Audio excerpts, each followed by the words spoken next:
Okay, here goes the cheetah. Okay, it's just gone behind that bush there. Okay, here it goes, here it goes. It's chasing, it's chasing.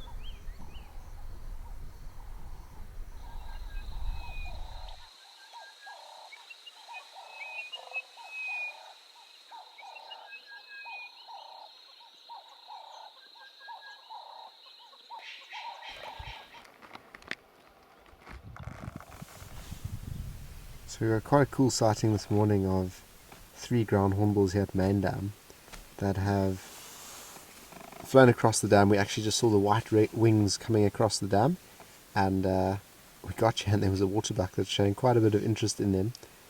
So it's going to be fascinating to watch how they behave. They sort of backed off a bit, they weren't too sure what was going on.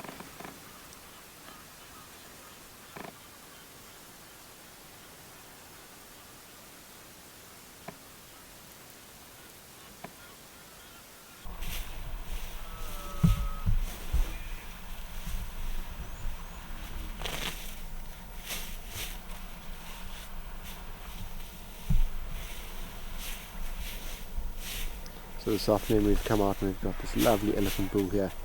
Really magnificent set of tusks. I'm hoping he'll turn for us so we can get a good picture of him. And then there was a fork-tailed drongo that was sitting on a branch here, just busy waiting for him to obviously disturb the ground and the grass like he's doing, which will flush out all the insects. Okay, so just minutes after leaving that elephant bull, we've just bumped into a sighting of Mandevu and Cheetah lying here in the long grass. And Mandevu's got quite a few wounds on him, obviously from that red road altercation a few weeks ago now, but more fresh wounds on his back and spine, and also between his legs at the back. So the report was that this morning one of the guides had seen Cheetah and Mandevu growling at each other and giving each other a bit of a tussle.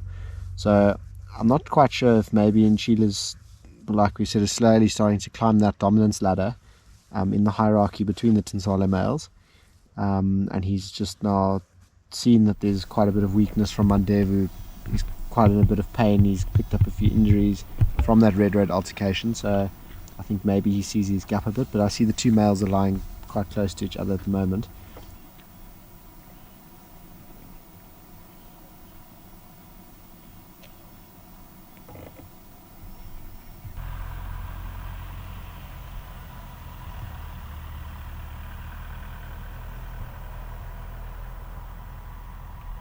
We've come to this big open clearing now, not far from Main Dam, and we've just gotten a male cheetah that's in the grass, and it looks like it's very interested in hunting. There's a small herd of impala and quite a few zebra in this clearing.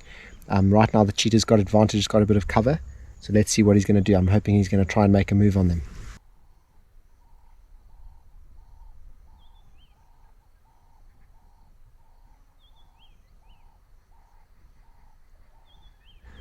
Okay, here goes the cheetah. Okay, it's just gone behind that bush there. Okay, here it goes, here it goes. It's chasing, it's chasing.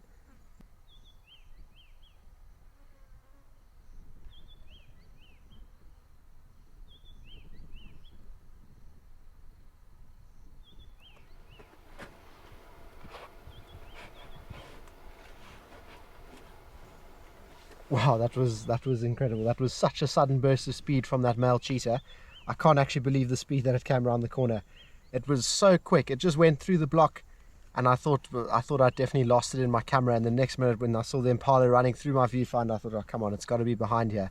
And this male cheetah came speeding behind them. He's just gone off into the distance here. I can still see him, but he's definitely missed, and the impala and zebra have all scattered.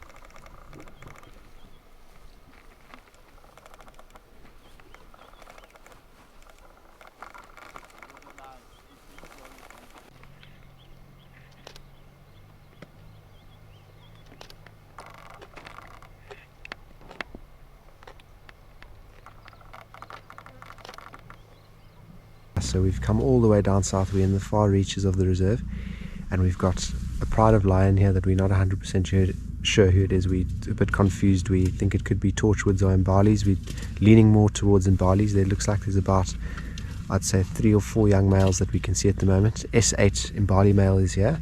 Then the old Talamati lioness that we saw a few episodes ago on the virtual safari, and then several other members of the what we think are Imbali lionesses. So they just managed to kill a kudu, and they're finishing it off now. There's obviously young males and females have finished very quickly.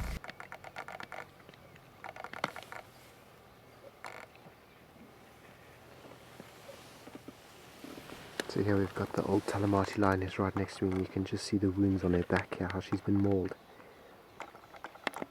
And of course she's very old, so it figures. But now we've finally got a good look at her.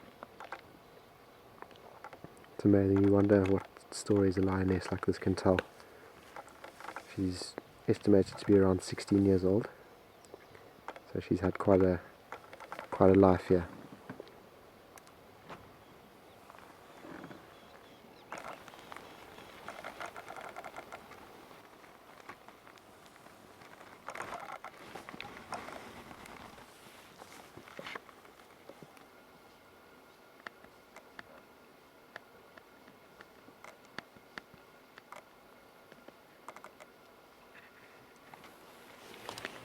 So here we've got one of the lionesses from what we think are the Imbalis, busy licking up the bloodstain of where they killed the kudu earlier this morning. So as you zoom in, you'll see more of the wounds, sort of on the back of their tail and the back of their legs.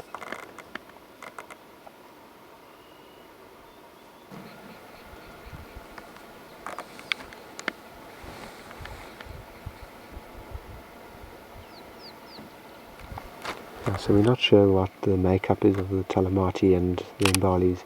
We obviously know that from the last episode of them, we heard that she'd joined the Imbalis, or a fraction of the Imbali pride.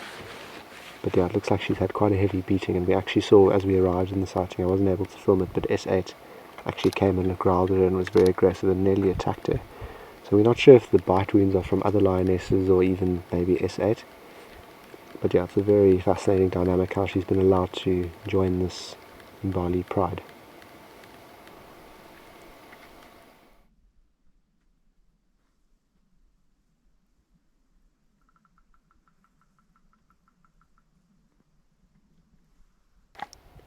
Okay, so here we've got the S8 Imbali male. We've just managed to follow him. They've left the scene of the crime of the kudu carcass. We don't know where the rest of the Imbalis have gone. We think they've gone more into the block here, just to the left of us. And we left the old Talamati lioness lying there. She got up and moved eventually, so I don't know if she was going to make her way here and come and lie with him.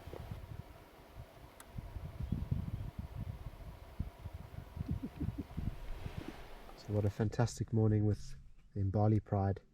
Some of the young males obviously from the Imbali pride, and then the females, S8, and then that old, close to 16-year-old Talamati lioness. It was really fantastic. We really didn't know what we were getting into down here. We weren't sure who was who. But now I think we have a better idea, and hopefully we are right and accurate, and it's not someone else completely different. But very cool to see some different lions down in the south for a change from the Imbiris and the Narus up in the north by us. But that was very cool. The Talamati lioness did come and lie right next to our vehicle, as you would have seen. So that was also quite a cool encounter of her, and good to get some good videos of her. So that was a great morning. We'll see what we can find this afternoon.